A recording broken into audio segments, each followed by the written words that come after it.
عبالكم هذا الفيديو مال ريف باسكتلندا مثلا لو بسويسرا لو بنيوزيلندا؟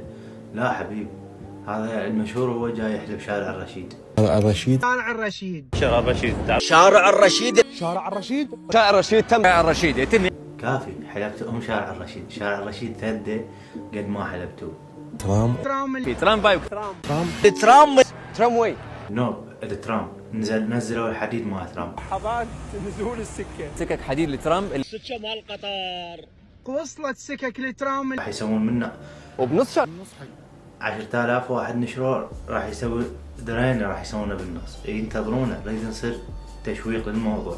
ماكو اي تشويق، نزلوا الحديد، جابوا الوايرات مالته، جابوا الكابل، اعطونا مجال خلينا نتهم. واحنا كنا فرحانين بشارع الرشيد والتطور الجاي يصير، وريد يصير مثل المتنبي، حتى يبيعون بيه باقله ودورمه وهاي، يعني نكيف. بس اعطونا مجال، خلونا اكو تشويق بداخلنا، لا تكتلون التشويق كل شو صور. اعطونا مجال شوي، اريد تشويق يصير، اريد انتظار. واحد صار يعني حتى ما لحق يسأل اصدقائي يابا صار على الموضوع، بعد ما صار شي نزلوا ابو التريلا بعد بالميناء جاب الحديد صوروه. شنو صار؟ اعطونا مجال خلينا نتهم، خلينا نسأل.